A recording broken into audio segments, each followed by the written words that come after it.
They always called me helpful, like that was the highest title I could reach. We were 3 courses into Victor and Elaine's 38th anniversary dinner at Shoreline Pavilion. Crystal glasses, waiters in black aprons, a piano player in the corner doing soft versions of Sinatra. The kind of place where folks speak quieter, like the carpet's listening. Quick note, before we go further, tell us, where are you watching from? My name's Darren Cole. I'm 56 now, and I'm telling you about the night I stopped pretending. I was in the back corner of the ballroom, checking cables for the tribute slideshow I'd put together. I'd offered, thought it might get me a little credit, but no. To them, I was just the guy who knew gadgets and tools, like I lived in a shed with extension cords for friends. Marla, my wife, stood 3 chairs away at the long head table, laughing along with her brother Nolan. He was mid-story about some complicated spine surgery, full of hand gestures, like he was building the patient from scratch. Her sister Paige was on the other side, soaking up praise for her first big case, something about contract fraud and how she smelled it a mile off. No one asked what I was working on lately. That wasn't unusual. At dinners like these, I stopped offering. They never cared. Then Elaine tapped the mic between toasts. That mic was meant for a sweet thank you, a line about long marriages and shared blessings. Instead, she leaned forward like she was telling a secret and said, "Into the damn PA system. We wish our daughter had never married you." For a full second, the whole room froze. Forks midair. A waiter paused mid-pour. Even the piano guy's hands hovered over the keys like he wasn't sure if he should keep going. I didn't blink. I didn't look down. I just pushed my chair back, slow and steady like I'd rehearsed it, and stood up. "If you don't want me here," I said, "watch how gone I can be." Marla didn't look at me. Paige bit her lip and turned toward her wine. Victor made this small, helpless shrug, like the damage was already done. Nolan smirked. A month before that night, I was at Victor and Elaine's place to drop off sample layouts for the party program. Their house always smelled like lemon cleaner and old money. Everything shined, nothing felt lived in.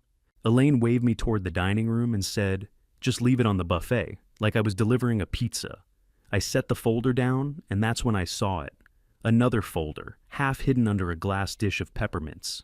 My name was on the tab, not my nickname, not Darren. My full name, neat and centered, like it mattered.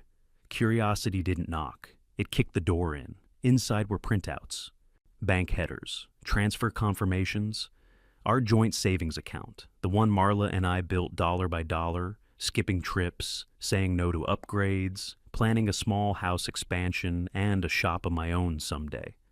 The balance wasn't just low, it was carved up. $46,800 gone, 16 transfers spread over 4 years. The labels were polite lies. Family assistance, loan consolidations, exam fees, emergency tuition. I sat down hard in one of their dining chairs and traced routing numbers with my finger. Nolan's consolidation popped up again and again. Paige's bar prep fees, a bridge retainer when her firm delayed her start date. Each transfer had Elaine's signature as temporary support.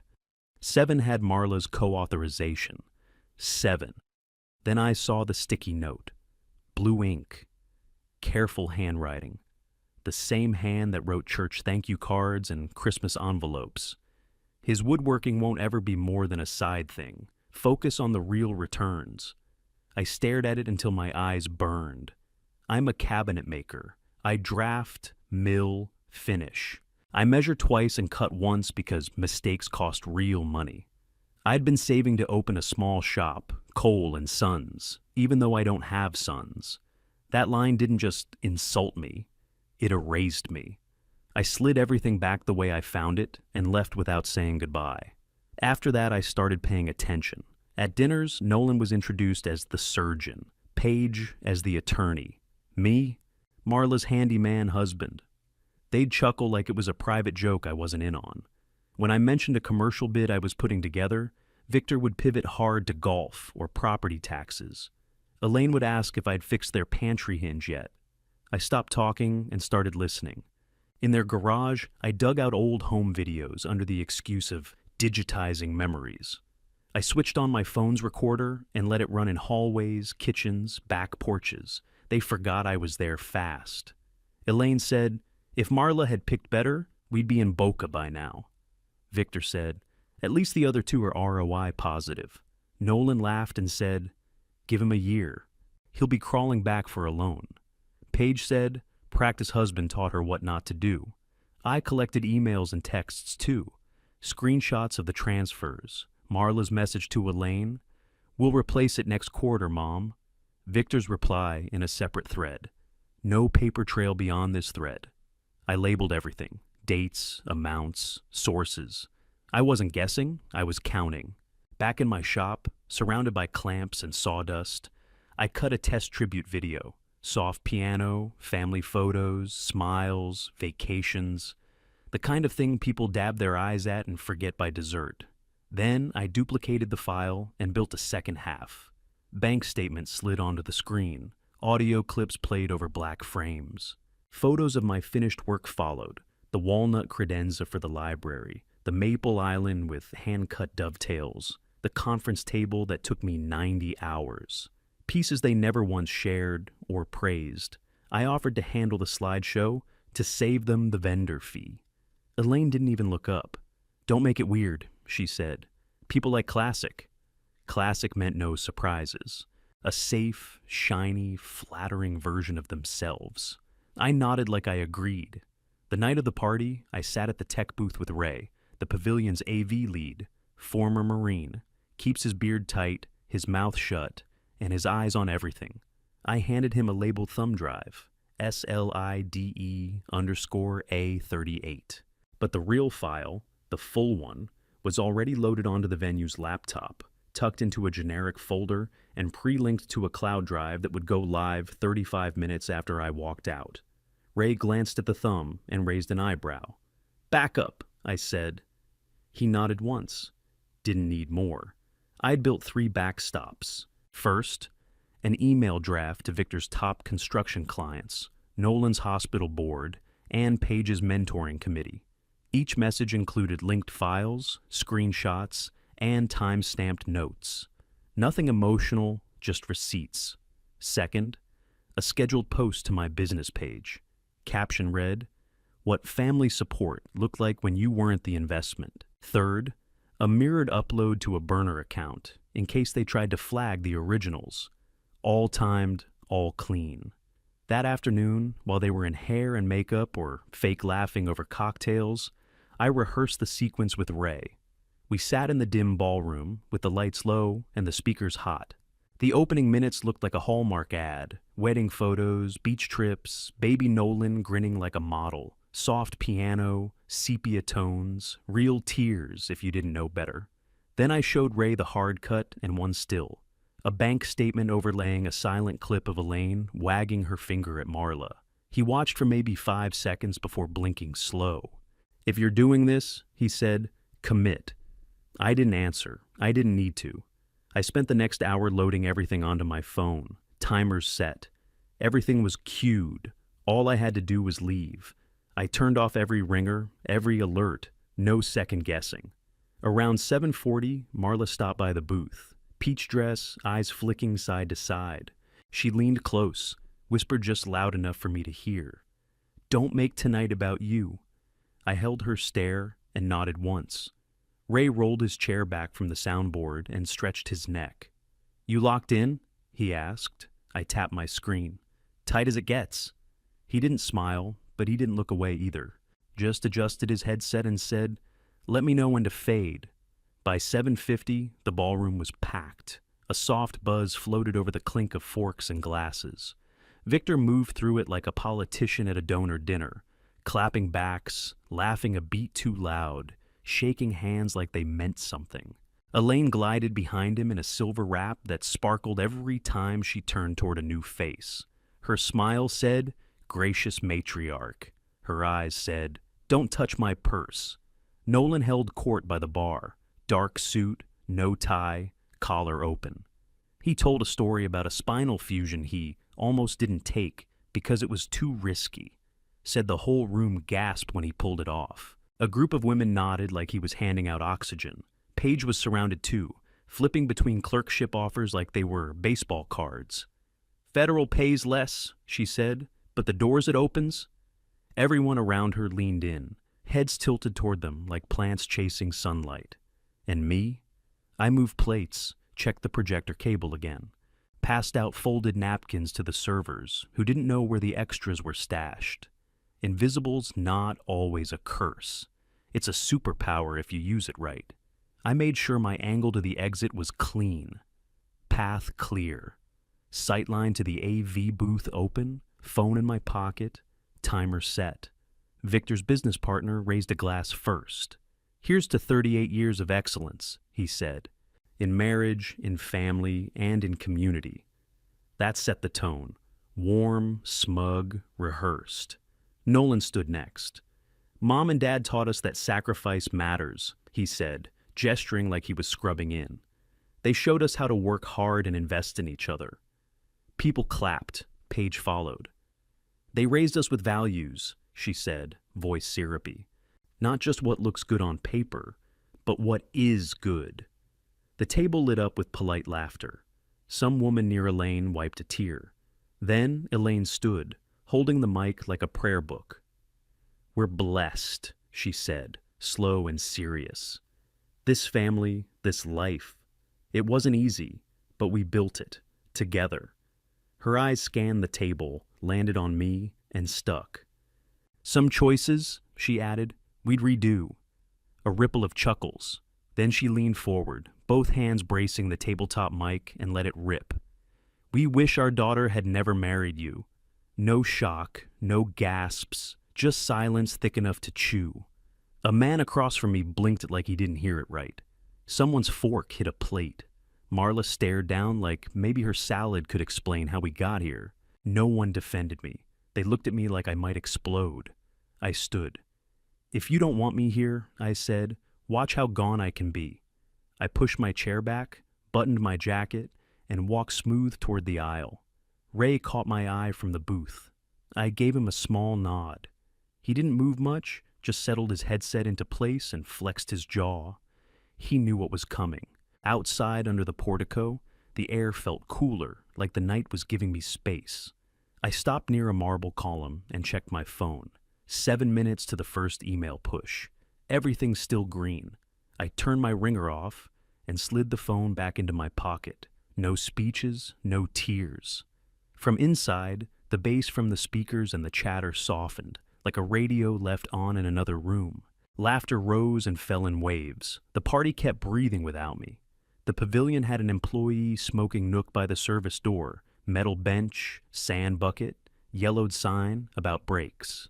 I stood there alone. My hands were steady, the way they get right before you cut a joinery line you can't undo. Calm doesn't mean doubt, it means focus. My phone buzzed once in my pocket. I checked it. Ray. They're calling for the tribute. Another buzz followed right after, from a number I didn't recognize. Come back in and apologize. I didn't reply to either. I pulled the phone back out and opened my business page draft. The caption stared at me. Every shop has sawdust. Here's theirs. I hovered over edit, thought about softening it, thought about how many times I'd swallowed words to keep the peace. I locked the screen and left it as is. Another buzz. Ray, stand by.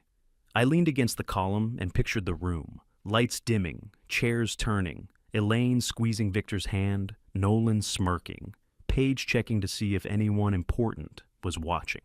Then Ray texted one word, rolling. I could see it in my head clear as a cut line. Wedding photo first. Everyone smiling too wide. Baby Nolan, baby Paige, family vacations, champagne toasts, perfect lives stitched together with piano music, the room loosening, people sighing, settling in. At 2 minutes and 13 seconds, the screen was set to go black. Victor's voice would come through clean and loud. Marla married down. We're carrying him. After that, the bank statements would slide in, red boxes, dates, amounts. Elaine's note in her careful blue ink. Better to invest in the real futures. I didn't pray. I didn't ask for strength or forgiveness. I checked my watch. 6 minutes to the emails, 20 to the cloud folder. 35 to the cross posts.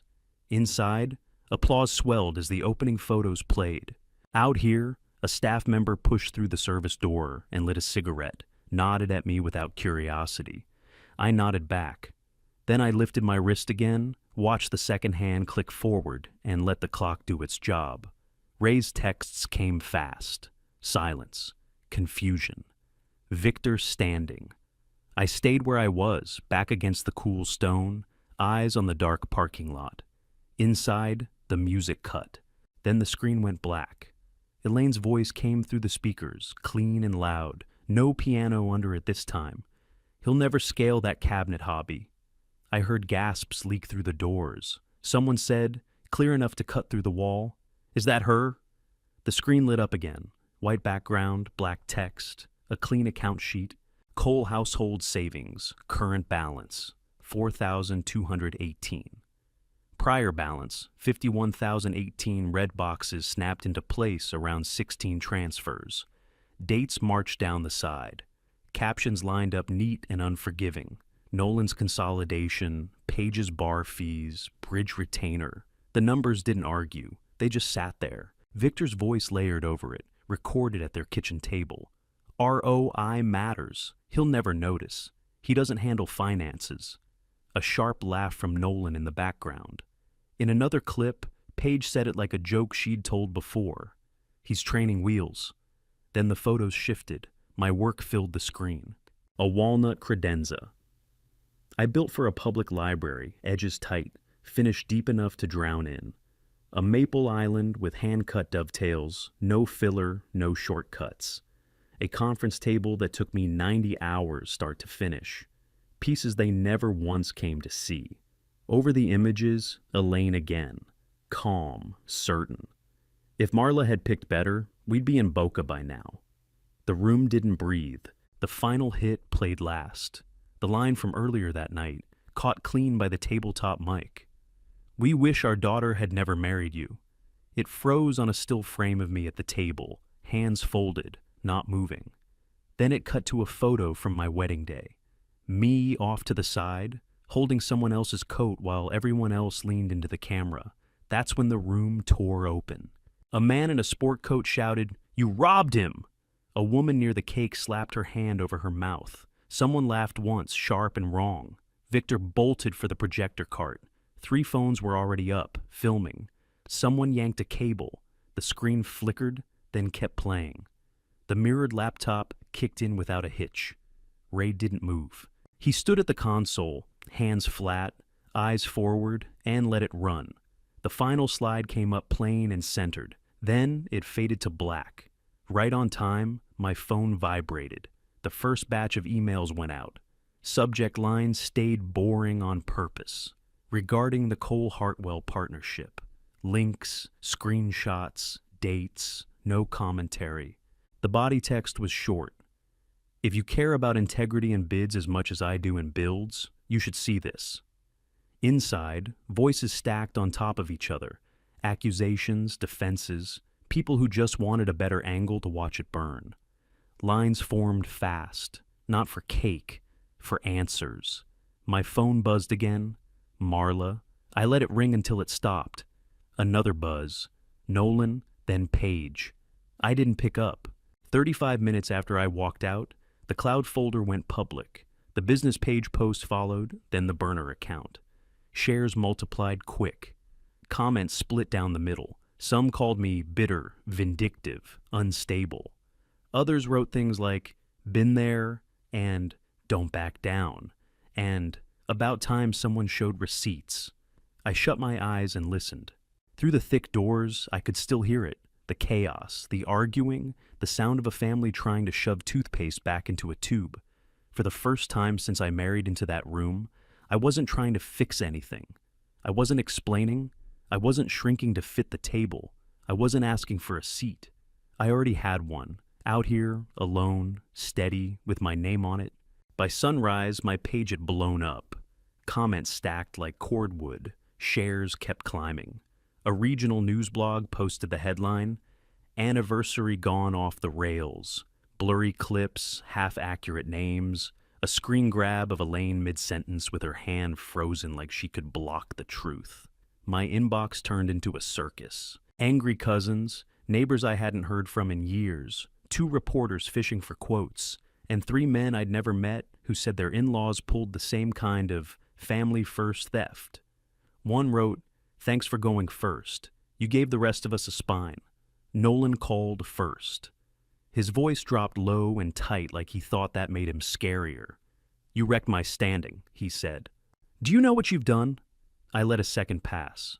"I posted your words," I said, "with the bank trail right behind them. If your standing can't handle that, it's not my lumber that's warped." He hung up without another word. Paige tried next. Her tone had more fear than fire. "My firm asked if there's more," she said. "They're worried about optics." "There's lots more," I said. "But what I put out is enough." "You could have talked to us," she said, softer now. "I did," I told her. "For years. You didn't hear me." Click. Victor waited until noon. He didn't say sorry. He said, "This can be managed. Take it down, and we'll tell folks it was edited in bad faith. Say you're under stress, we'll get ahead of it." I actually laughed, not because it was funny, but because I'd heard the line before, just dressed different. "You want me to be the scapegoat one more time?" I said. "Pass." He switched gears, tried the provider guilt. "My name's on 3 clinics," he said. "Your post is costing people jobs." "I'm not the one who used theft to look generous," I told him. Silence. Then he said, "I'll pray for you." "Don't," I said. "I'll spend that energy fixing your ledgers." Elaine didn't call. She sent one line in a text. "You killed our family." I stared at it for a while, then archived it. No reply, no fight left to pull from. Late afternoon, Marla showed up at the shop. She didn't knock, just stood in the open doorway, eyes red but makeup still on, hands shoved deep in her coat pockets like she needed something to hold on to. "You humiliated us," she said. I looked at her, no heat in my voice, just the facts. "I said 3 times we weren't replacing the savings until we both agreed where it went," I told her. "You signed 7 transfers without me." Her voice cracked. "It was my parents. I had to choose." "You did," I said, and that was that. The next morning, I opened my inbox, and there it was, a subject line I read twice to make sure I hadn't imagined it. "Saw your tables. We want a feature." The sender was the director of the Tri-County Home and Trade Expo. He'd seen the video clips, followed the links to my page, clicked through the gallery. "We'd like to comp you a booth," he wrote. "Stories cut through noise. So does quality. People will want to see where you stand." I stared at it for a long time before breathing. I took the booth. For the first time in years, I stopped apologizing for the space I took up. I ordered new cards, just Cole, No and Sons. No last names that weren't mine. A new logo, clean, simple. Raise my prices too. Not to be difficult, just to reflect the work. 2 days later, I got a call from a number I didn't recognize. A man cleared his throat on the line and said, "We're done with him." It was one of Victor's old commercial clients. "We need conference tables in 2 locations," he said. "Can you quote?" "Yes," I said, and I meant it like a promise to myself. The trade expo smelled like lumber and fried onions. Families, contractors, architects, retirees all packed into the fairground center. People wandered past booths of siding samples, mini barn models, and paint catalogs. My booth sat along the north aisle. Nothing flashy, just 2 pieces and my name on the banner. Cole, that was it. I brought a 7-foot white oak table, smooth finish, waterfall edge, grain matched down the legs. Beside it, a walnut media wall I designed to hide cords clean and flush. No gaps, no shortcuts. People walked up slow, like they weren't sure what they were looking at, then touched the wood like it might still be warm. "You made this?" a guy asked, hand on the oak. "Every inch," I said. A local news crew wandered past mid-afternoon. The anchor spotted my name and raised a brow. The camera guy lingered. "You the anniversary guy?" she asked. "I'm the cabinet maker," I said. She nodded and moved on.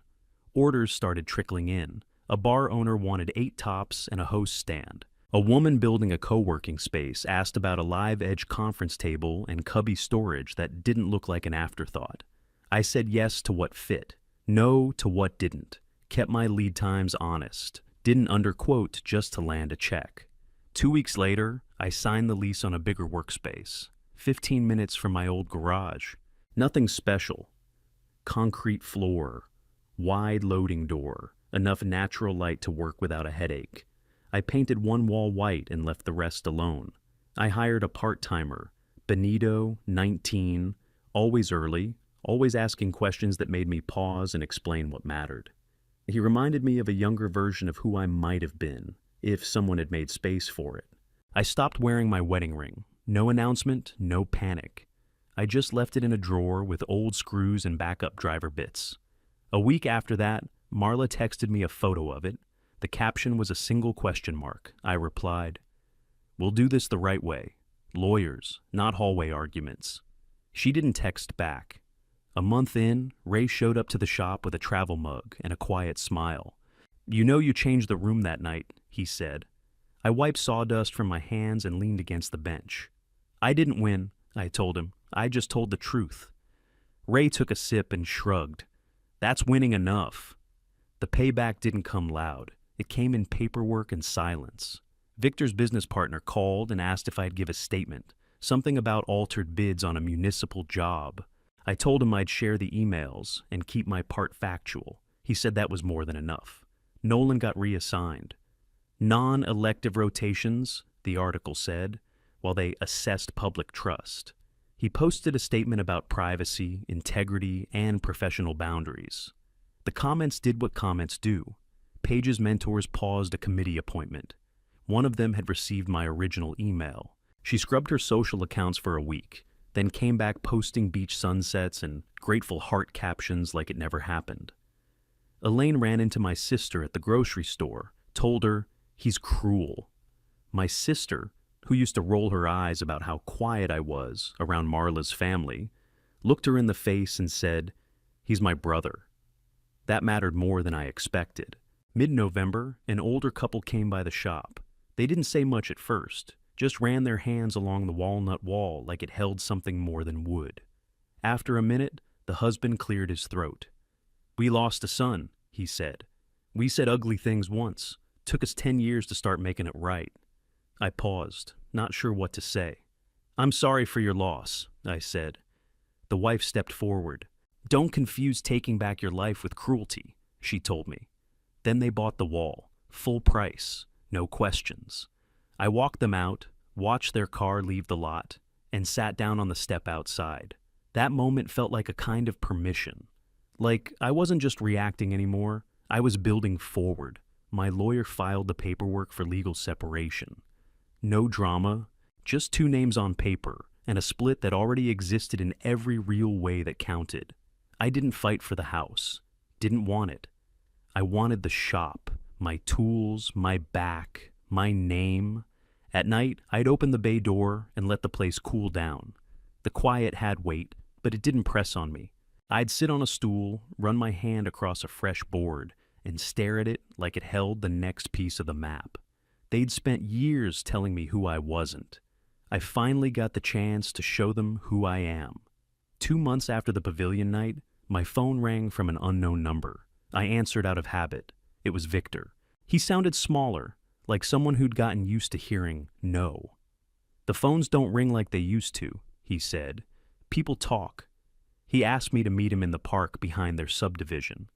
I didn't ask why. I just said, "Okay." The sky was low and gray when I pulled up. Leaves rattled across the sidewalk. Victor stood by the gazebo. No tie. Shoulders sloped. He looked like a man waiting for something that already passed him. "Elaine doesn't sleep," he said. "She cries. She says she'd take it back." I watched his face, saw the performance flicker behind the words. "You telling me that for my sake?" I asked. "Or yours?" He looked away. "Both." Then he tried another angle. "You could help us fix this," he said. "If you wanted." I didn't move. "I did help," I said. "I turned the lights on. That's as far as I go." He nodded slow, like that was the last line on a script he hadn't rehearsed past. A minute later, I heard footsteps on the gravel. Marla. Hair pulled back, no makeup. Hands shoved in her coat pockets like she needed something to hold. She stopped just short of me. "I picked them over you," she said. "That's what I did." "Yeah," I said. "You did." We stood a foot apart with 10 years of weight between us. "If I asked for a second chance," she asked, "would you try?" I thought about all the dinners where I laughed at the right times, where I bit my tongue every time they introduced me like a joke. I thought about that sticky note in blue ink. Better to invest in the real futures. I thought about the transfers she co-signed and the silence that followed. "I don't hate you," I said. "I just like myself more now." She didn't cry, didn't flinch. She nodded once, like she'd been waiting to hear me choose me. We didn't hug. I walked to my truck and drove straight to the shop.